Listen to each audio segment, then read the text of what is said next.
Okay, nice. Hello, everybody.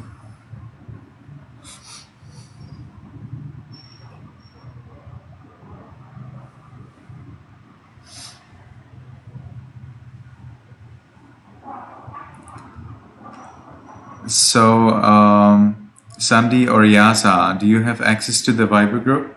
Could you always, when we start, could you always send a message like, we are ready, come everyone?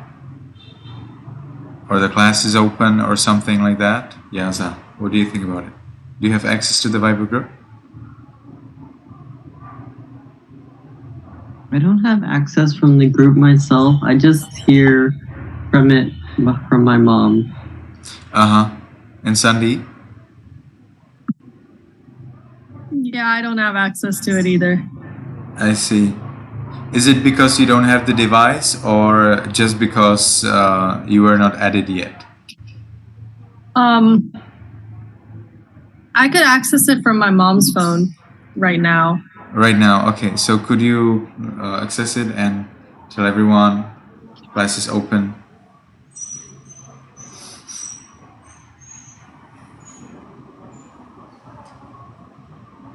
Okay, so let's sit in a comfortable meditation posture. We can start with our meditation practice.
So as we are sitting in a comfortable meditation posture, make sure your back is erect and you do not lean over anything. I worry that Sandy is leaning over something. Maybe can you come closer to the camera? A little bit? Yes, okay, it's better. Sandy, are you squeezing your foot or is it just gently placed on between your thigh and calf? It's just on top of my leg. Just top of, yeah, okay, that's good.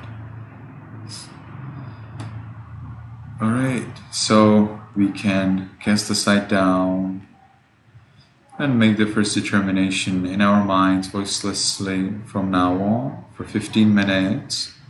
I will meditate on muscles and radiate loving kindness without any movement.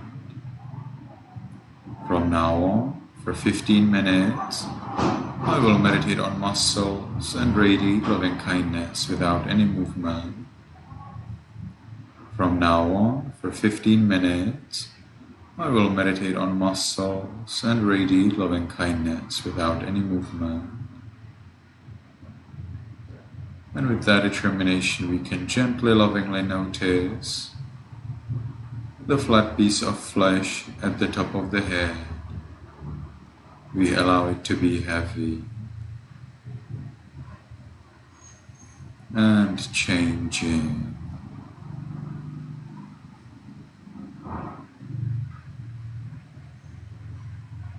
We continue to the forehead, eyes, nose, lips, chin, cheeks, ears, back of the head. We allow all of the muscles and flesh throughout the head to be heavy and changing.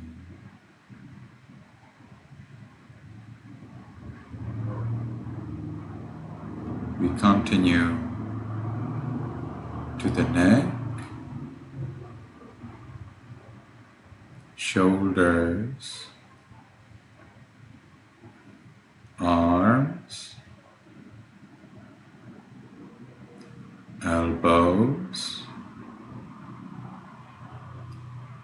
forearms, wrists, palms, fingers, tips of fingers, chest, abdomen,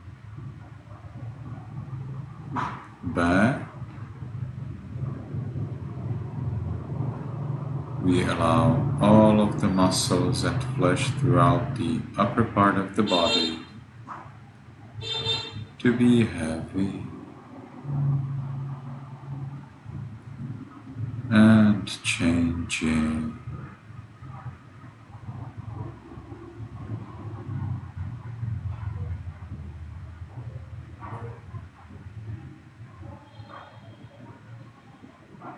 We continue to the buttocks,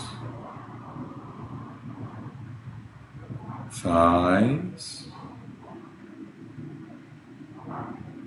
knees, calves, heels, soles, toes, tips of toes. We allow all of the muscles and flesh throughout the body to be heavy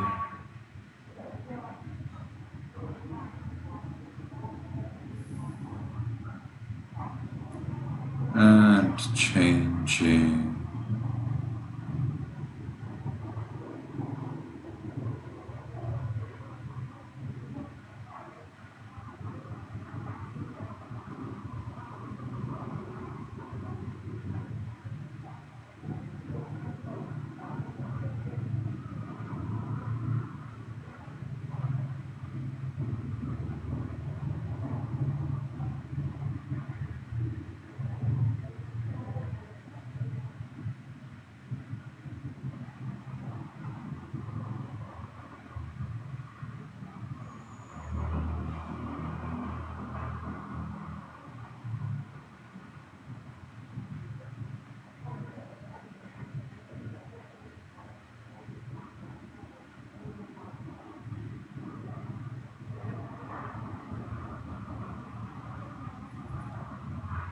Now let's allow all of the body parts to be changing.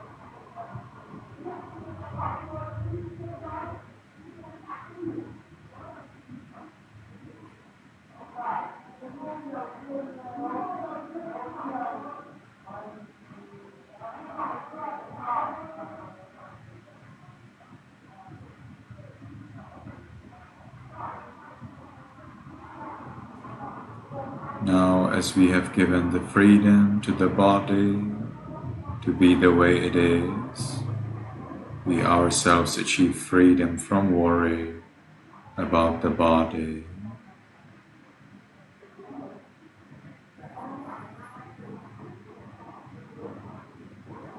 Let's watch this freedom. Let's watch this peace.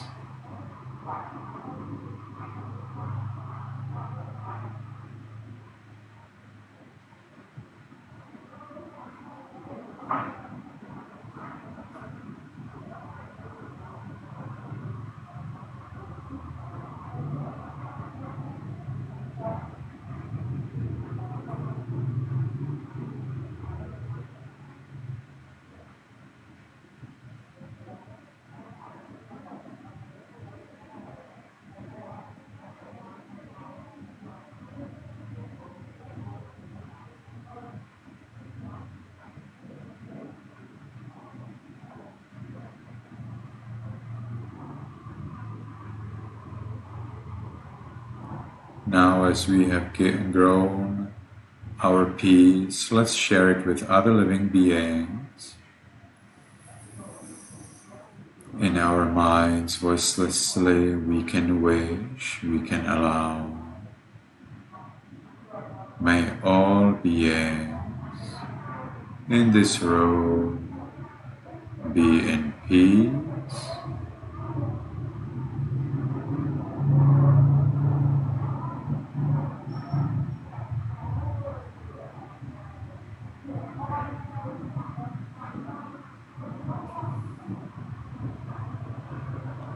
May all beings in this building be in peace.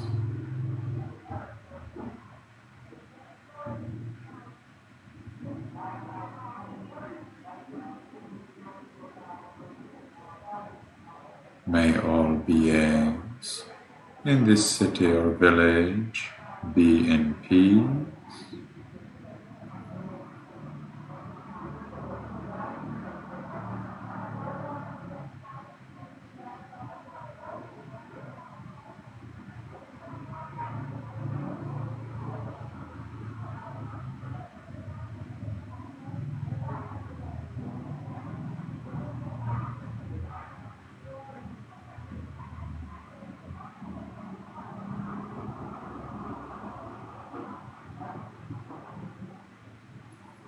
May all beings in this country be in peace.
May all beings in this country be in peace.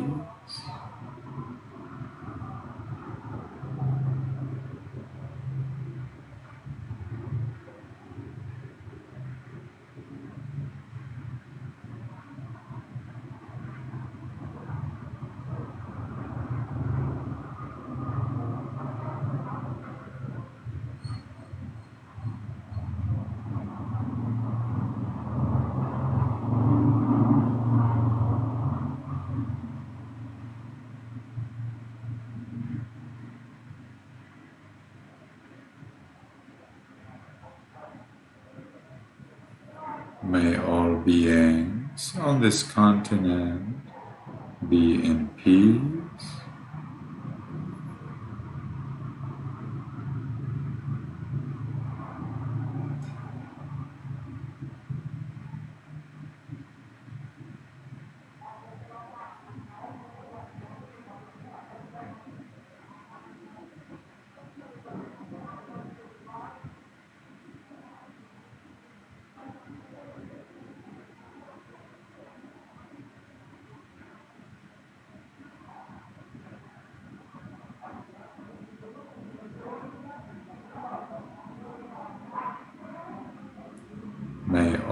beings on this planet be in peace.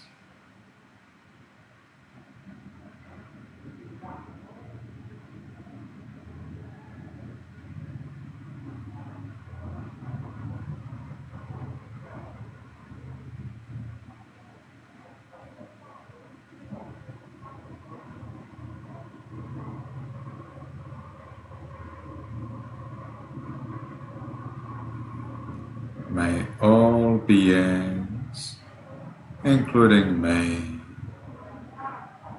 be in peace.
So we are curious about the relationship between the mind and the permission that all beings, including me, are in peace. Is this relationship strong or weak? Does anything disturb this relationship? Is the mind so close to the object of permission that we could say the permission is the mind and the mind is the permission? Where does this permission come from? What am I doing about this relationship?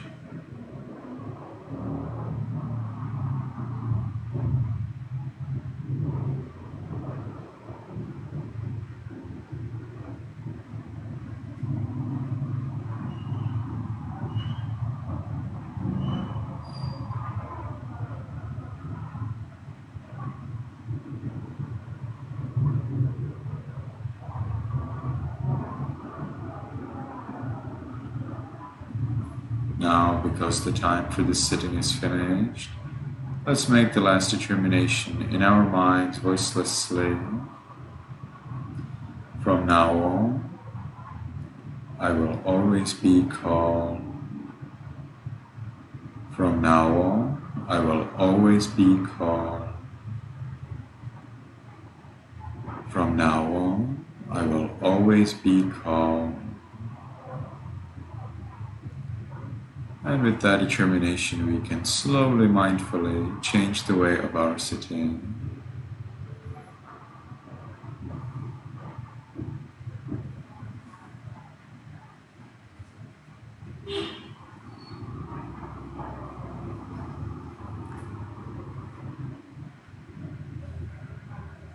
And Caitlin, will you change your way of sitting? Okay. And Lingho? Okay. So as we are sitting in our secondary posture, we can take 1 more minute, during which we will not move at all and enjoy the peace we gained in meditation.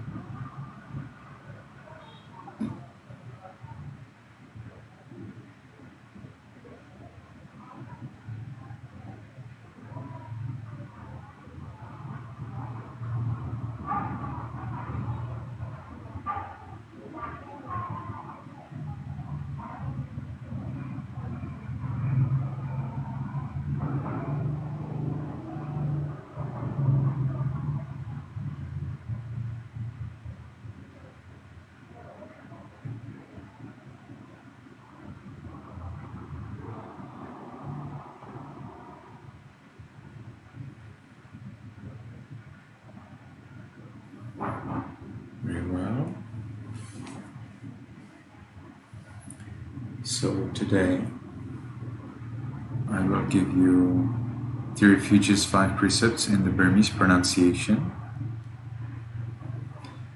So you can come to your cameras, you can unmute, and we can start right away.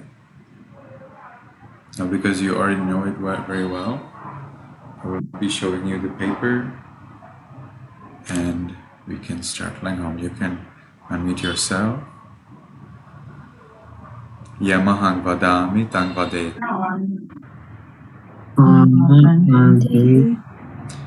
Aham bhanti Titarnena taha Yen satilam Dhammayasami Anugahang katawa Tilande tame bhante Anukampang upadaya Dutiyampi aham bhante Titarnena taha Yen satilam Dhammayasami Anugahang katawa Tilande tame bhante Anukampang upadaya Tatiyampi aham bhante Titarnena taha Yen satilam Dhammayasami Anugahang katawa Tilande tame bhante Anukampang upadaya Namo tatta bhagavato arahato tamma sambuddhassa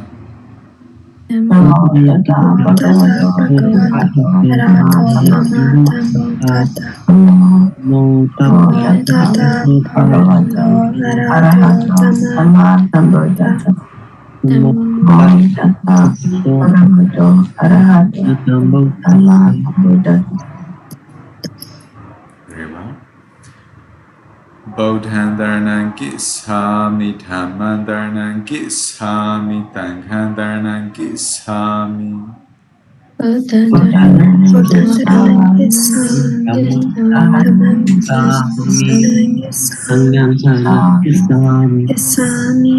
Dutiyampi bodhan dharanang gissami, dutiyampi dhamman dharanang gissami, dutiyampi sanghan dharanang gissami.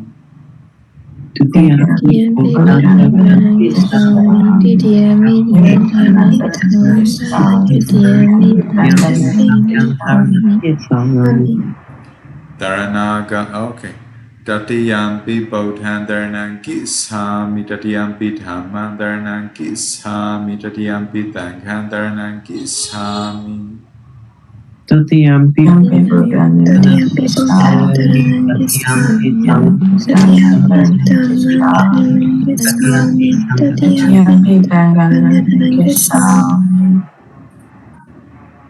Dharanaagamanam pariponam Panatipata veramani sikkhapadam samadhiyami.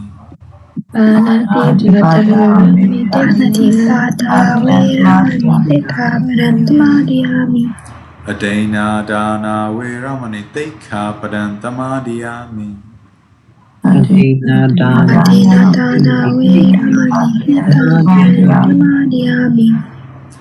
Kame tu me sasara veramani sikkhapadam samadhiyami.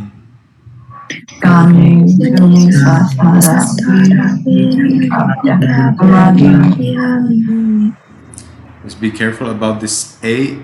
So it is kame tu me sasara veramani sikkhapadam adena dana. Alright. Mutawada Veramani Tekha Padantamadiyami.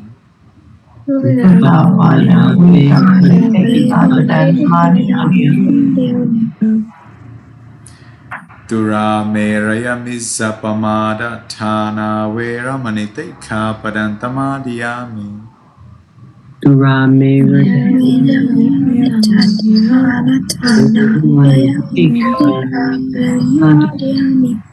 Very well, yes. Ditarnena Tadhe Piensati Lantamanta Tukantura Kidan Katawa Apamadena Tampadeta. May you be happy, may you be healthy, may you soon attain the eternal bliss of Nibbana.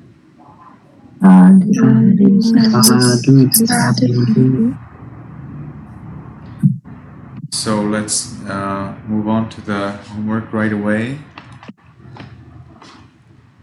I think we missed Leng Hong last week, right? Let me see.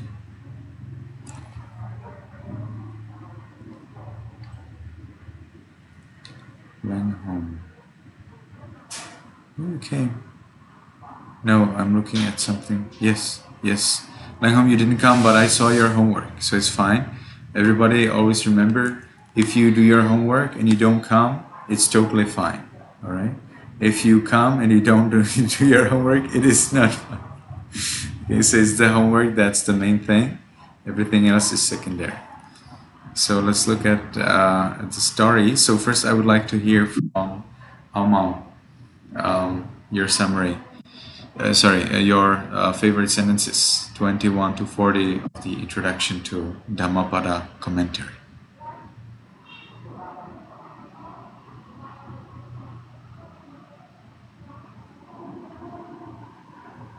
Are you talking to me? Yes, I am. Something happened to my computer. Like I couldn't hear for 10 seconds. I see. Okay. So can you please read for us your favorite sentences, one or two, from pages 21 to 40 of the Dhammapada commentary introduction? The Buddha was born in 563 BC and died in 483 BC. Early in his life, he had lots of luxury but was not satisfied, and at the age of 29, he saw the four ominous sights and decided to become a monk. He followed Alara and Urvala, but found their methods to be useless, so he abandoned them. The future Buddha meditated and vanquished Mara. The Buddha became enlightened and helped spread the teaching. Very nice. Thank you very much. I think Leng Hong is also reading the introduction, right?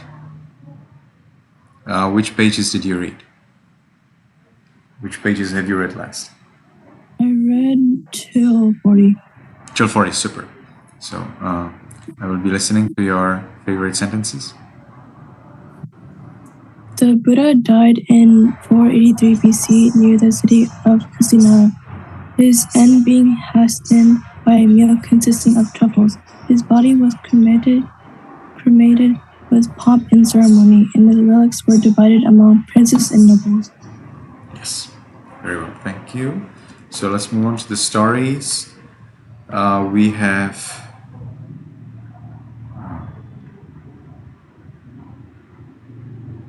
We still have story 114 to read. So Florence is not in here. And then Leng Hong, can you read for us your summary of story 114?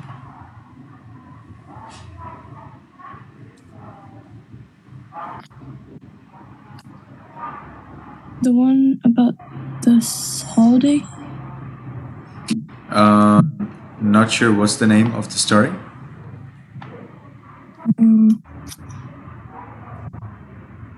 Simpleton's Holiday. Simple? Excuse me? Can you read it again? Simpleton's Holiday.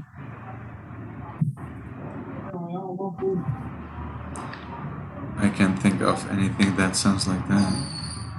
Still won't.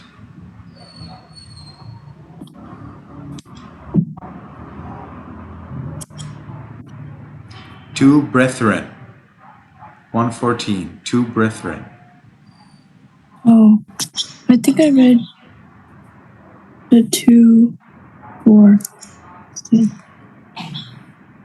Two brethren. 114. That's what we are still missing. So, did you read it? Two brethren. 114. Can you see it in the book? It's in the PDF page 201.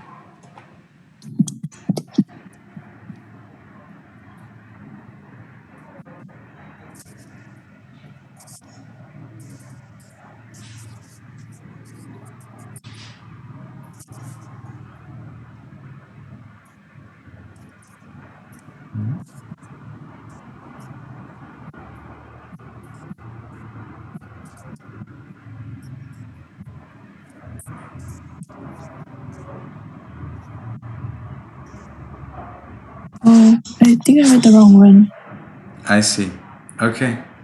So for the next time, take care of 114. And we continue with 2.1, part 3. Alma.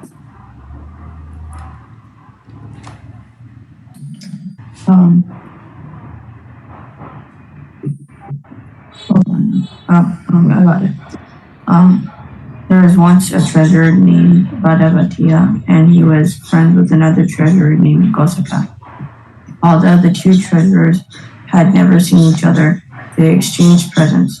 After some time, an intestinal disease broke out, and Bhadavatia and his family fled to Kosambi. In Kosambi, their daughter gave her parents food, but Bhadavatia couldn't digest his food, so he died, and this also happened to his wife. A householder named Mida learned about this and adopted the daughter, but the treasurer took Gosaka. But the treasurer Gosaka took her from Mida and adopted her. But the king Udena saw her and immediately fell in love with her. Mm-hmm. Who was the lady that King Udena fell in love with? I forgot the name. Oh, Samavati. Samavati. Okay, that's right. Because you will have there 3 ladies that Udena fell in love with. So you need to know which one is this one, and then you will need to remember well, otherwise it will get very confused. Yes, it's good for you to make a graph of the kind of like genealogy. Do you know what's that? Kind of like family tree of the personages in the story, because the story is quite complicated. Okay, it's not easy. It's not easy.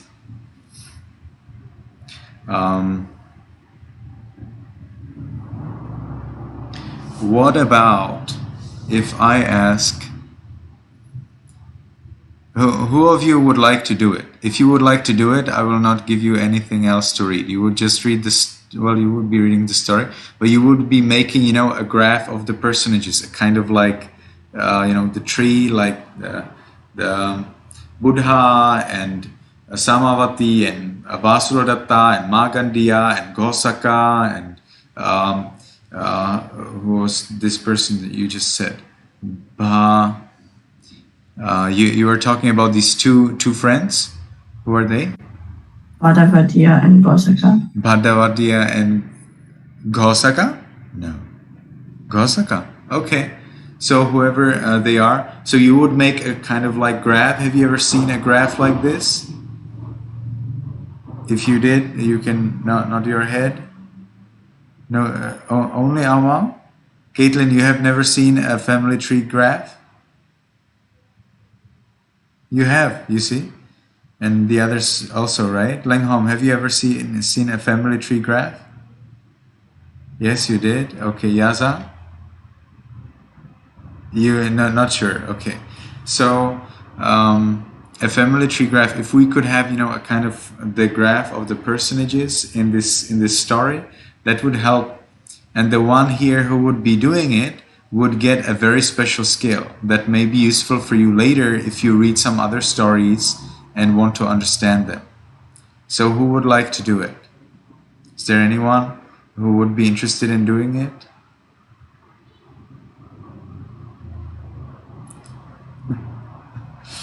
So I think the best person would be somebody who has already read quite a lot of this particular story, and I think that is either Sandy or Yaza. So Sandy, what do you think that you would take care of that? You would not be making any more summary, and you have, and we will, I would like to meet you next week though. I would like to meet the class next week. I will be arriving at San Francisco by next week by this time, and I will probably arrive in the morning, and our class is in the evening. So I will be broadcasting from San Francisco. Alma, where are you? Where do you live? I live an hour away from San Francisco. An hour away from San Francisco. Okay. Anyone else lives in San Francisco? Nobody. Anyone lives in California? No. Caitlin? You live in California? Where do you live? I live in Los Angeles. Aha, so we will meet soon after that. Okay, good. So, because I go from San Francisco to LA about a week later. All right. So then, but still I would like to have the class. But if somebody here takes care of the graph, then that would be for 2 weeks. What do you think? Sandy, I think you're the best person to do it. I'm just not really sure what you're asking for with the family tree. Yes, I will show you the family tree of Pride and Prejudice. That's total extreme, you know, that's totally insane, and you can learn from that. All right. Have you anyone ever heard of Pride and Prejudice? The book? Just heard. If you have heard the name, you cannot the head. I'm not expecting you have read it.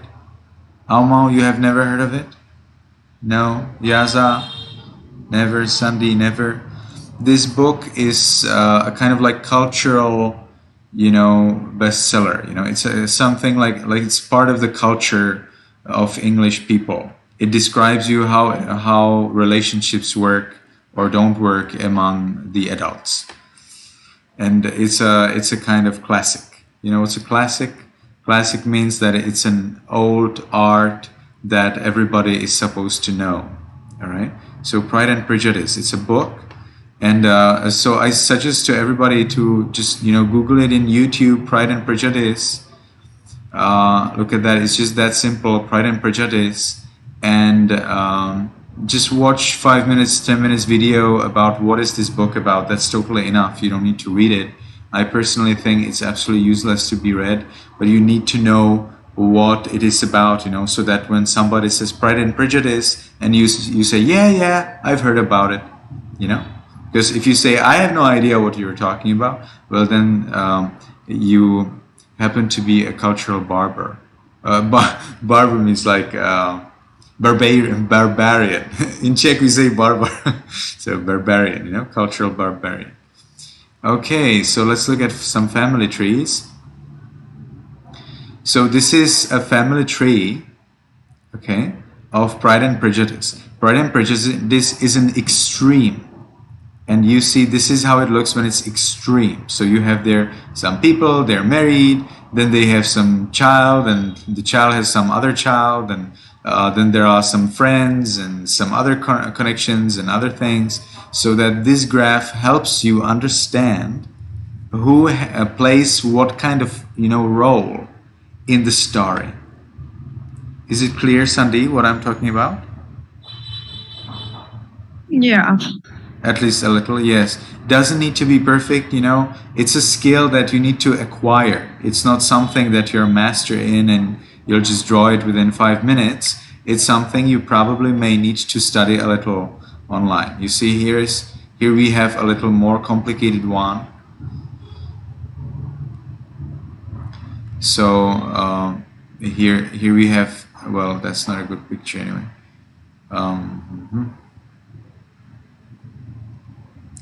Pride and Prejudice. Yeah, ideally you have, I would like to suggest to you that you learn using the modern style, and that's always for men you use a square, and for women you use a circle.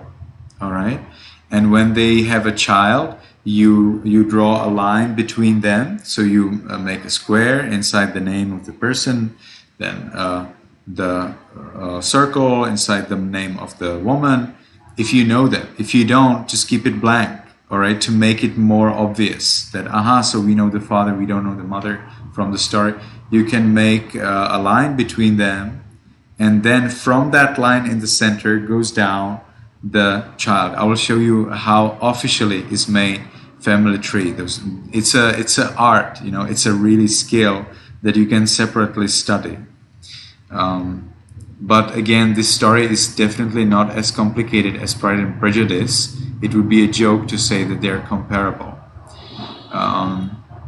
Let me show you my notes from the university, because it's something that we have a little touched on at the university also.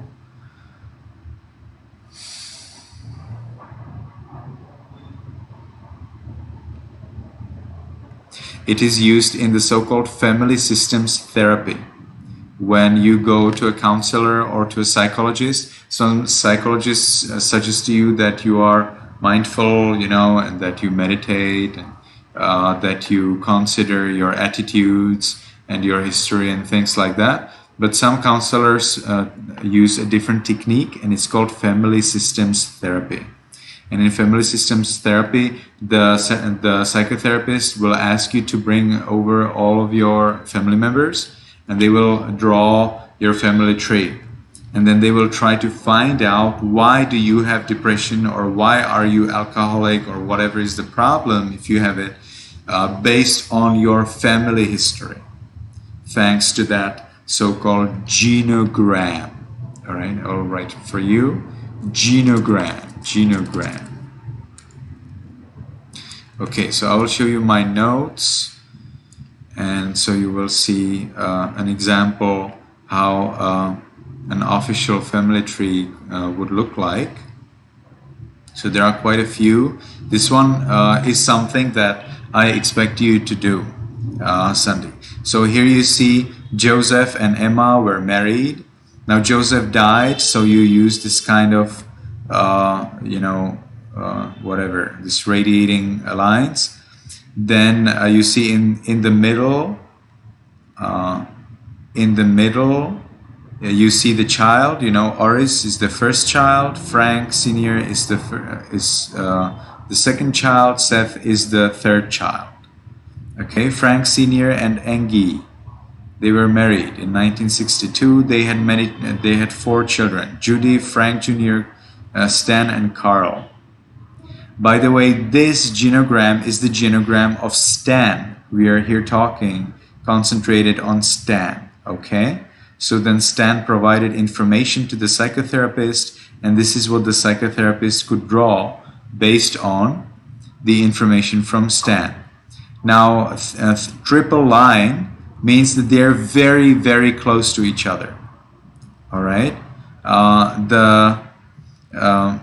This thing, when you see this zigzag line, it means that they are enemies, that they don't like each other at all.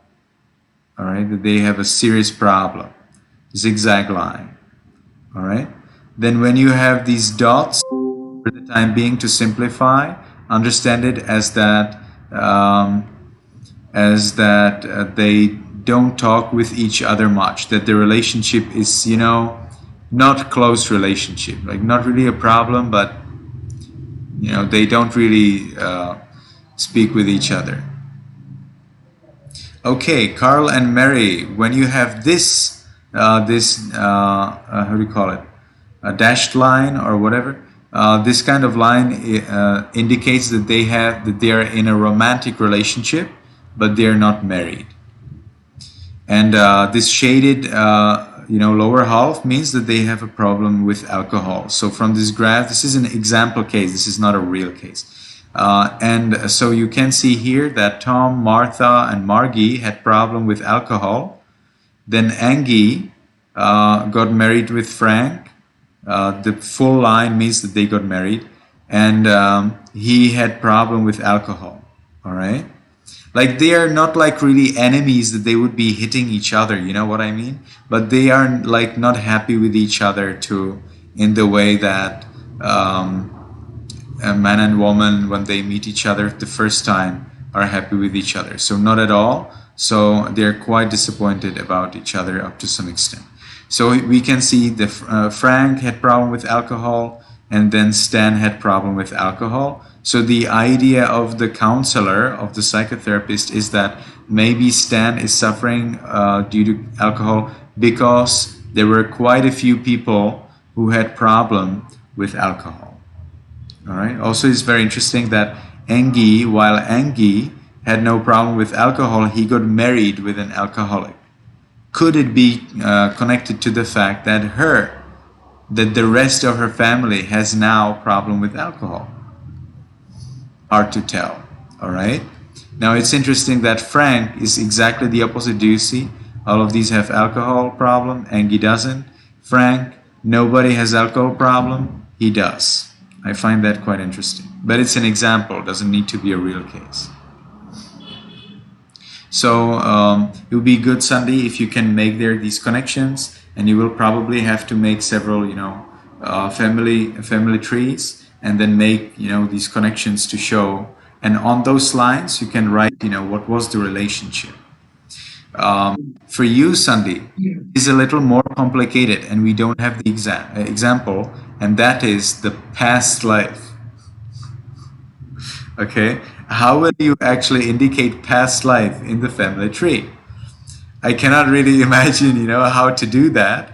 But Sandy, if you could make some way, like think about it and maybe invent some way, you could start a new trend in graphing the Buddhist stories. So Sandy, you are standing on a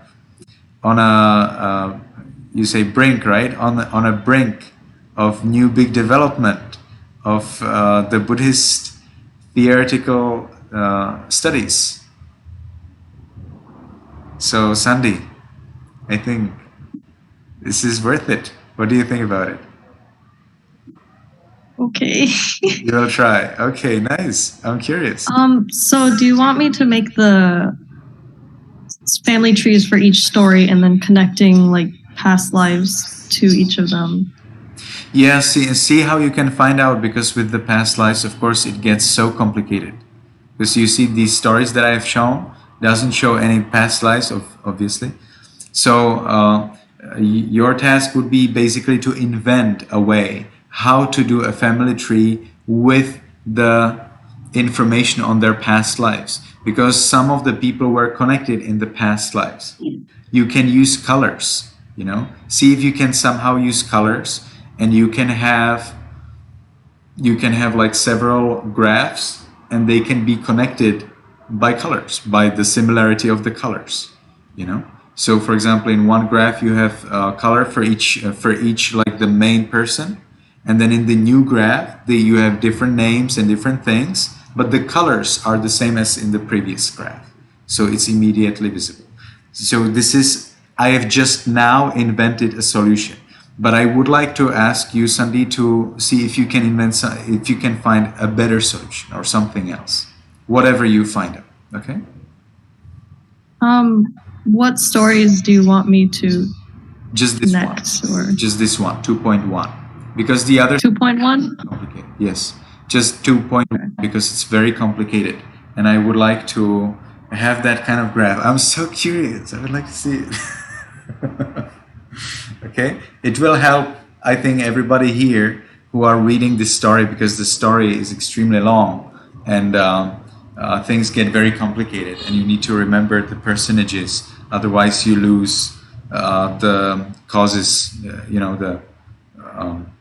the dynamics of the relationships. All right. I'll try my best. Yes, very good. Thank you very much. So let's move on to reading. Well, there's so much I want to do with you today. Let's see if we can do at least something.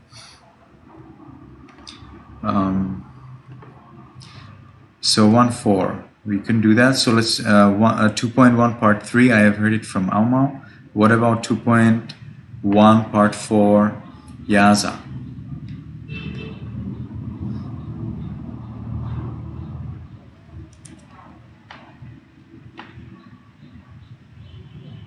So read my summary. Yes, please. The king of Ujjaini, Kanabhota, was once surveying his pleasure garden and asked if there was any solver with as much splendor as him. And one of his queen consorts answered, King Udana. So Kanabhota decided to capture him. Since Kanda knew that King Udana had an elephant charm, and he would go at many lengths to get any elephant he wanted, he created a magnificent mechanical elephant to lure King Udana in. This plan worked, which led to King Udana becoming a captive in Ujjaini. Kanda then devised a way to get his daughter to learn the charms and teach them to him. However, she and Udana ended up becoming lovers. Then Kanda promised her a retinue of 500 women, making her a chief consort if she got him out of the kingdom of Ujjaini and back to his kingdom.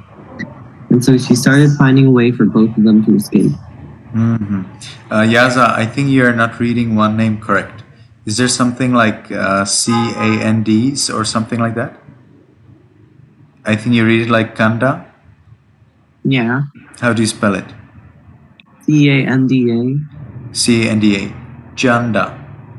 And the perfect pronunciation is Janda. Janda. Okay? Keeping the Janda. bit out. Janda. Janda? Yes, perfect. Janda. And do you know what it means, Yaza? No, I don't. It means the moon. The moon. Alright? So Janda means moon. Janda Surya, moon and the sun. The moon and the sun. Janda Surya. You have their Chanda. So always whenever you see C, this is for everybody here, whenever you see C, Caitlin, are you here with us? Is everything okay? Whenever you see C in the name, in the Pali word, always it is J, never Ka. It is Ka in Vietnamese, but not in Pali, okay? It is J, always, all right? Okay, so let's look at part 5 from Caitlin. The daughter of the Brahman. I'm sorry, I need help again. Magandiya.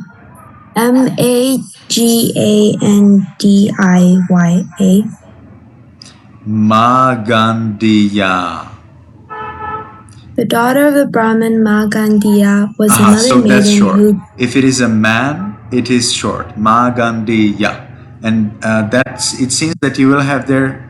So the daughter's name is Magandiya, right? Mm-hmm. Okay, then that's right. Magandiya is long. It's Magandiya. Magandiya was another maiden who gained the dignity of the chief consort of the king. She lived in the Kuru country, and her mother and uncle both also bore the name Magandiya. This maiden was very beautiful, and her father was unable. I cannot hear you. That he approved of. One day, the teacher surveyed the world early in the morning and perceived that the Brahmin and his wife possessed the dispositions to attain the fruit of the third path.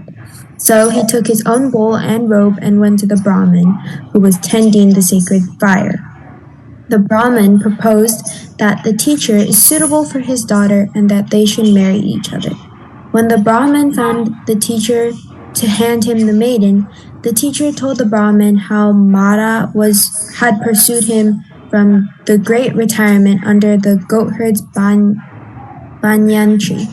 The teacher began to recite a stanza, and by the end of it, the Brahmin and his wife were established in the fruit of the third path.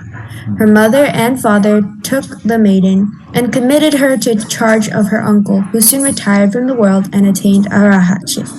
The uncle wanted his daughter to be the consort of the king, so when the king saw her, he fell deeply in love with her, and soon he had 3 chief consorts with a retinue of 1,500 nautch girls. Yes, perfect. Thank you very much. Caitlin, did you note down or did you find out what were the names of the 3 queens? No. Okay, so I'll write it for everybody. Sandy especially may like to know. So Udena's queens. Alright, so they were Samavati, then Vasuladatta, and then Magandiya.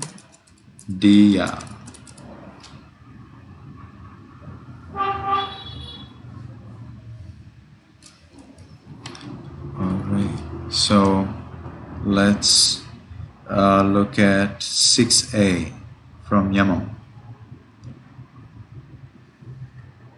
Do we have Yamon? Yamon left a little while ago, right?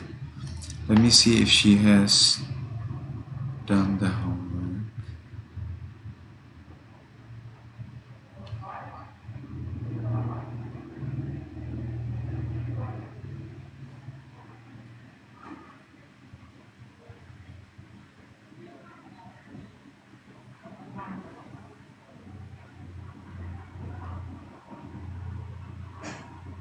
Oh, she has. All right. So I will read it for her because she's not in here, but she came a little while ago, so it's a little confusing. So there are 3 treasurers who provide lodging to 500 ascetics. They find a tree, and the story goes on to tell of how the tree came to be. The ascetics go back to the treasurers later again, and the teacher preached to them, allowing them to reach arahatship. So there are treasurers, and they help some ascetics. It seems that this gives them some merit, good deed, and based back to the treasurers later again. And the ascetics, okay, so and then the ascetics come to see the teacher, and the Buddha help them to become enlightened. So that is the part A. That is A of 6, of part 6. And now let's move on to B. 6B is with Psho. I don't see Psho here. Let me see whether he has... Yes, and I see his homework as well. So let me read his homework right away. King Allakappa and King DhpA. Let's look at it together. He has written quite a lot. King Allakappa and King DhpA. You see, Allakappa, DhpA. All right. Lifelong friends and rulers of their respective kingdoms retire from the world to become ascetics. They agree to live apart, but light a fire every night to know. When DhpA dies and is born as a god, he disguises himself as a traveler and visits Allakappa to tell him that he is a god. Allakappa complains that he has problem with elephants, so DhpA, the god now, gives him a magical lute and teaches a lute, that's the musical instrument, and teaches him spells to charm those elephants away. Allakappa then lives in peace and is able to drive the elephants away with the lute and spells. This is an extremely important part of the story, because based on this story you will get the whole King Udena and his success. All right, without this story it's a little difficult to understand the origin of King Udena. So let's continue but I think we were already reading this particular part, right, last time. Anyway, let's move on to the other part. and that is 6C from Sandhi. The voice of a rich man. When Kumbhagosoka was young, a plague broke out and his parents urged him to run and save himself. They promised to stow away their wealth for him to recover when it was safe. Kumbhagosoka came back after 12 years and reclaimed the wealth. However, he knew that a suddenly wealthy man would be suspicious, so he set out to work. The king heard his voice, however, and knew it belonged to a rich man. He had Kumbhagosoka investigated, and his wealth was revealed. The king was impressed by his wisdom and granted him the job of a treasurer and his daughter in marriage. Nice. Thank you very much. And then I think the last part. Now that actually is that a totally last part? Did you see the end of the story, Sandhi, or is there something more remaining? I think that was the end. That was the end of the story, right? Yeah, it had the teachings at the very end. So. But it's very so then I'm missing one portion, one very important portion. Yeah, it was at the end of 257.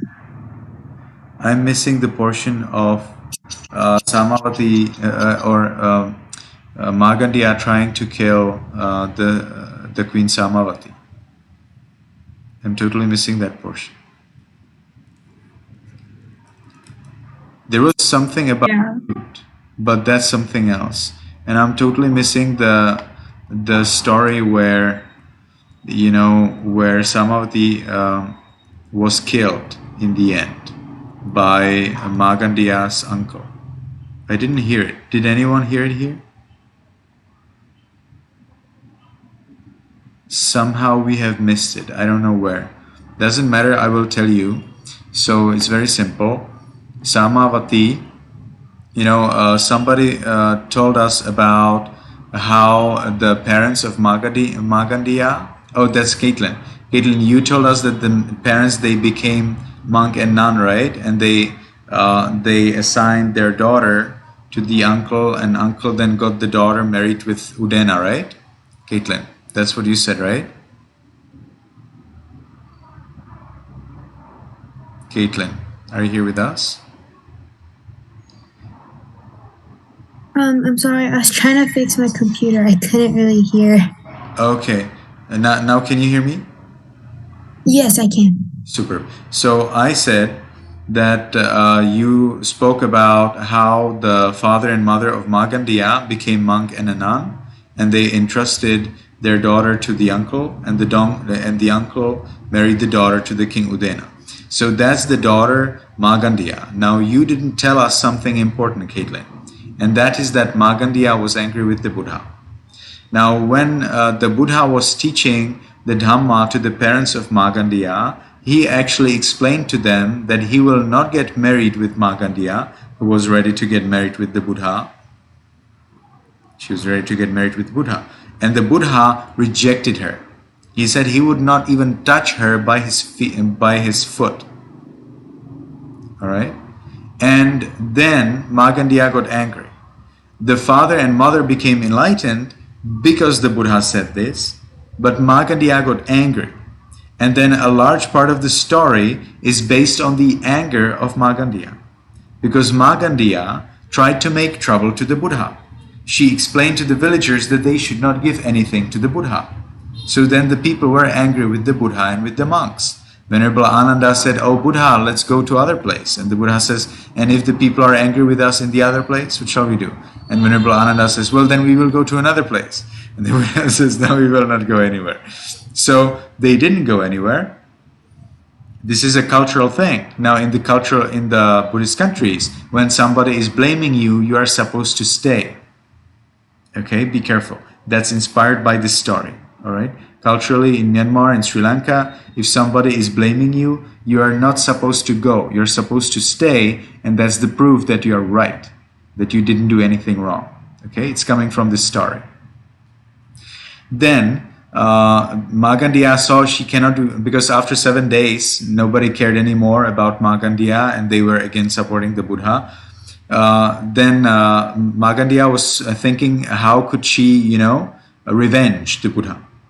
And then she thought she cannot revenge the Buddha, but she can revenge his student Samavati, who was her co-queen. I don't know how to. There surely is an English word, but now you know what I'm talking about.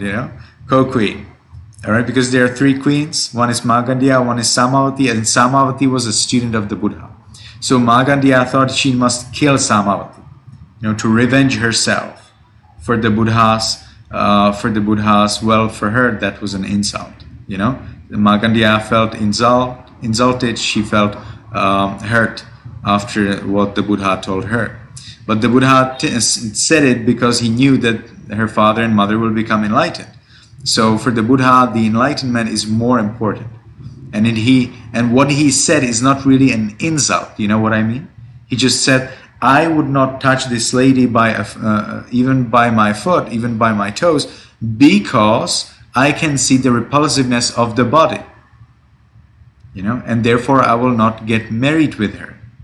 Okay, so first of all, we should actually find fault with the parents that they thought that their daughter would, remove the Buddha from his noble life. And that's not a good thing, removing someone from noble life. All right, so Magandia then tried to get Samavati killed. How did she try it? First, she explained to Udena that Samavati is a bad person. Udena didn't listen. So then she prepared a cobra in a lute, in the musical instrument of Udena. And when Udena saw that cobra, Magandia said, Samavati, put the cobra into your lute. And Udena believed Magandia. So Udena went to kill Magandia together with her retinue by a bow and arrow. But because Samavati was radiating loving kindness to Udena while she had to be killed, while she is facing this arrow that's going to, pierce her, the King Udena was not able to kill her. There are two versions. One is that the King Udena froze and the arrow did not actually leave the bow. And then Samavati advised the king to turn the bow down, not towards her anymore, turn the bow down and calm down. All right. And then Udena saw, so the arrow knows how you're noble and it doesn't live and it doesn't have consciousness. I have consciousness and I don't know it. So he then actually bowed down to Samavati and he was then respectful towards her. Another version of this story is in a different book, and it says that actually the bow left the arrow left from the bow, and when it came to Samavati, it turned the other way and it went back to Udena. That arrow, it flew back to Udena, and when it came close to Udena, it fell down on the floor. But we cannot accept this version because we know that in other cases, when people try to shoot an arrow at a noble person, they got frozen. The arrow didn't go and then return. No. So because we have this phenomenon in other texts, in other stories, we know that the version of the arrow going there and back is probably wrong. Okay, then what did Udena do? So Udena apologized to Samavati, and then one night with Magandia, he said, Magandia, I would, this was an amazing idea with this lute and the cobra. Who prepared it? Sorry. Then Magandia, yes, I see, I've missed one more portion. So then Magandia asked her uncle to close all of the doors of the place where Samavati lived with her retinue, with her assistant ladies, with her retinue, and to burn them to death. So Samavati and the other ladies, they died all in that place. The story also explains the past life that led to this burning, because in a past life, Samavati and the other ladies, they burned I think a Pacheka Buddha, a silent Buddha, to death. All right. So because they burned a Pacheka Buddha to death, that's not a good thing. You know, they burned him for some reason. I don't remember exactly. They thought that he's like statue. I think they thought like he's a statue or something, or that he's dead. And then they burned him. And as they were burning him, they realized that he's actually alive, but they didn't take away those that fire. So that was the bad deed. Then so Samavati with her retinue, they died. And the king Udena at night, one night told to Magandia, Magandia, this was an amazing idea that Samavati was burned like this to death with all of her retinue. If I find anyone who has done this, I will reward them so much they cannot imagine.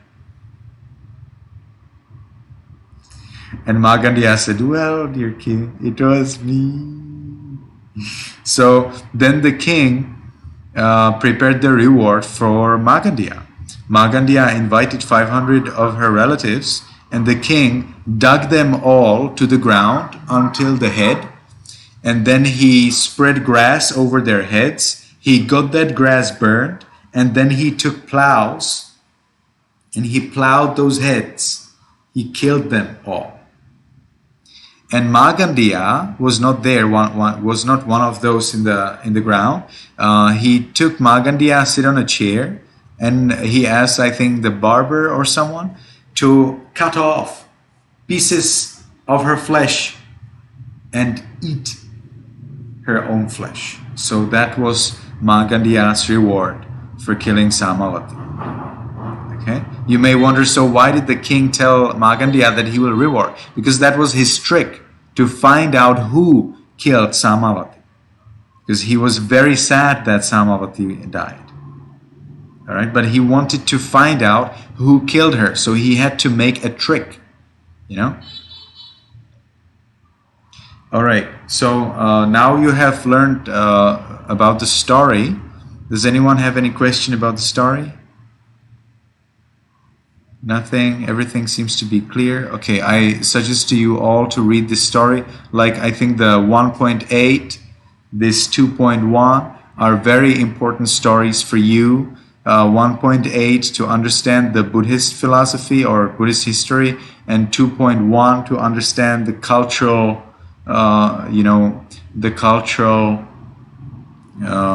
attitude, of Buddhists in Buddhist countries.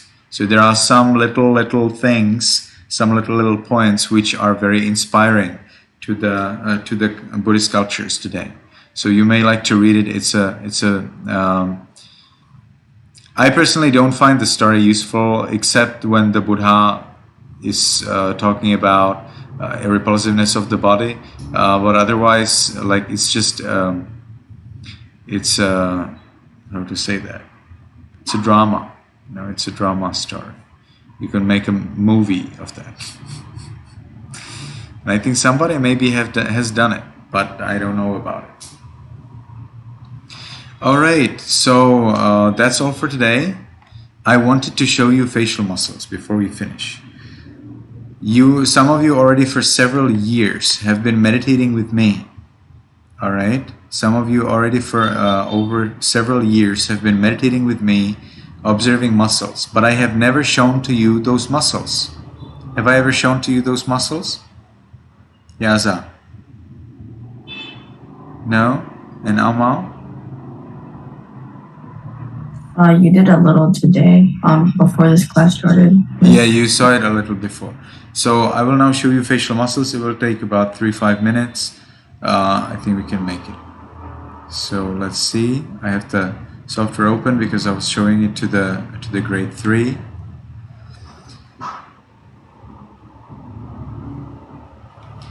All right, so let's go back in here.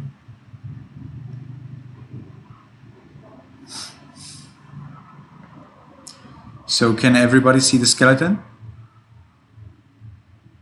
Yes. All right. So now we will dress up the skeleton.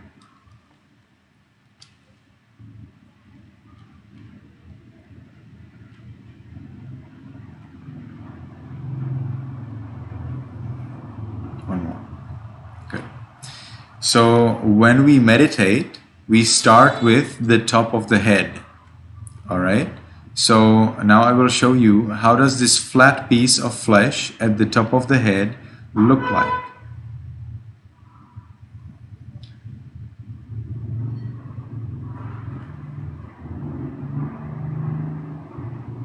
So this is the flat piece of flesh at the top of the head.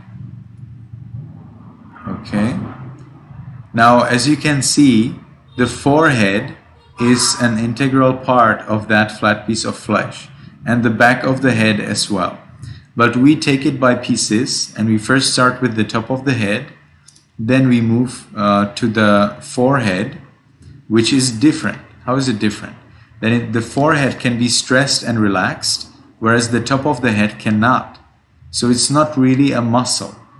That's why I call it flesh, flat piece of flesh, all right? It's rather a kind of protective layer, all right? But it's not a muscle. Muscle is here in front. That's the forehead, the forehead muscle. Now at the back of the head, you have here two little pieces of muscle. I am not exactly sure how we use them, but muscles are there. So now let's move on to the eyes. So the eyes have a lot of muscles. First of all, you may like to know that your eyebrow and eyelids are one muscle, which is circular. Okay, circular. Let's look how it looks alone. So these are circular muscles. All right, it looks like this.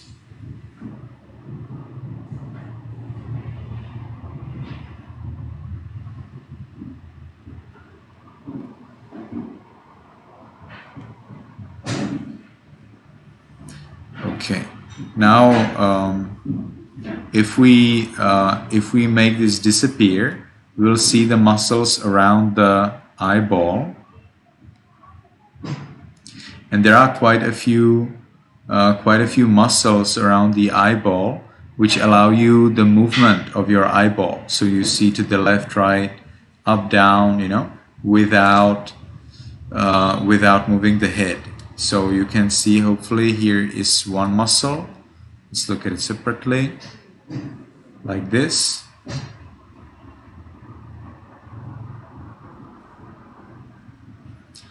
And then we have here by the other side, we have another muscle. Usually you need to have one muscle that will stretch and another muscle that will relax. And then the other muscle that relax can stretch so that the other muscle can relax. So you always need to have, no, not sure whether always, but it seems you have two muscles in order to move something, you know, on the hand also, on the leg also. You always have one muscle on one side, one muscle on the other side. Now, if you look here down, you will see that there are two muscles very close to each other. So we have this muscle and we have yet another muscle over here. So those are eye muscles. Now let's look at the nose muscles, or nasal is more accurate. Nasal muscles. So there are not that many muscles, but definitely there are some muscles. Okay. Then we will look at the lips. So lips again are one circular muscle like the eyes. All right, it's one circular muscle which makes up all of your lips. Look at it. It looks like this.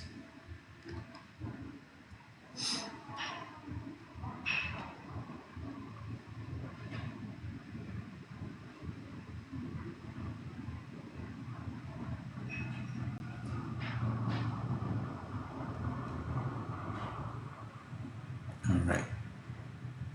So that's lips. Now notice that the facial muscles are radiating out from the lips. So quite a few radiating muscles.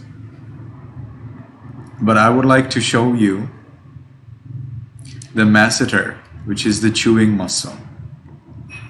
That's this one. It's a very strong muscle. It's one of the strongest muscles in the body.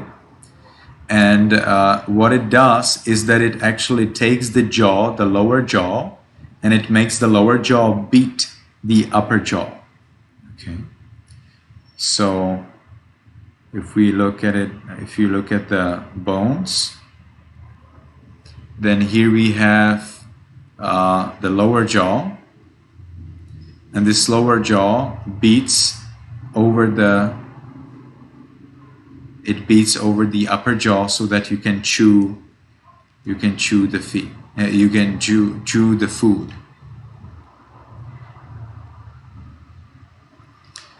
All right, and it is the masseter muscle that makes this lower jaw beat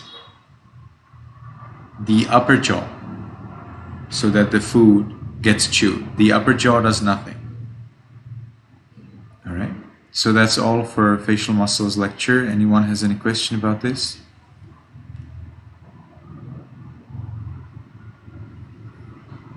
Everything is clear? Good. I will assign to you homeworks and let you know in the Viber group. It was a pleasure to see everyone. May you be happy, may you be healthy, and may you be successful in everything you do. Goodbye, Venerable Sir. Bye, Venerable Sir. Bye, Venerable Sir.